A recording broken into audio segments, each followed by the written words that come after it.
चिंतित माता पिता की नजरों में ये कोचिंग संस्थान पैसा छापने की मशीन बन गए हैं, जो छात्रों और अभिभावकों की असुरक्षाओं पर गिद्ध दृष्टि लगाए हुए हैं। धन्यवाद अध्यक्ष महोदया। किसी महान व्यक्ति का कहना था कि युवा के विकास की परिकल्पना उस वट वृक्ष के समान है जिसकी जड़ें हमारी पुरातन संस्कृति हो, जिसका तना हमारा लोकतांत्रिक मूल्य हो, जिसकी शाखाएं हो सबका साथ, सबका विकास और सबका विश्वास, युवा कौशल जिसकी पत्तियां हो, जिसे सींचे हम अपने परिश्रम से और फलस्वरूप हमें मिले विकसित विश्वगुरु Bharat. As quoted by Mahatma Gandhi, live as if you were to die tomorrow and learn as if you were to live forever. These words remind us that education is not merely about acquiring knowledge, but continuous growth throughout our lives. Do you know what Lord Macaulay once said in British Parliament? He said that it is nearly impossible to rule India, but if they succeeded in breaking our backbone, our education system, then they'll succeed in breaking our entire nation, and that's what they did, and that's what today's coaching institutions are doing.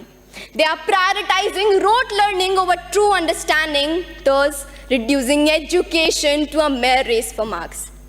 आज के coaching संस्थानों ने गुणवत्तापूर्ण शिक्षा को हर नागरिक के मौलिक अधिकार से एक विशेष अधिकार बना दिया है। चिंतित माता पिता की नजरों में ये कोचिंग संस्थान पैसा छापने की मशीन बन गए हैं, जो छात्रों और अभिभावकों की असुरक्षाओं पर गिद्ध दृष्टि लगाए हुए हैं। आपको यह जान के हैरानी होगी कि हमारे देश के प्रतिष्ठित कोचिंग संस्थानों में 120 से भी ज्यादा छात्रों के लिए केवल एक अध्यापक नियुक्त होता है। क्या ये पर्याप्त है? साथियों, याद रखिए, संघर्षों के साए में इतिहास हमारा पलता है। जिस और जवानी चलती है उस और जमाना चलता है।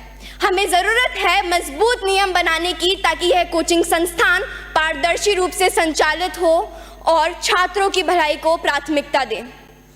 हमें खुद से पूछना चाहिए कि क्या हम ऐसी शिक्षा प्रणाली को कायम रखेंगे जो गुलामी के कालखंड में साजिशन रची गई थी, या फिर हम एक नए रास्ते पर चलेंगे जो विचारों की विविधता का जश्न मनाता हो, हर व्यक्ति को स्वतंत्र रूप से सशक्त बनाता हो।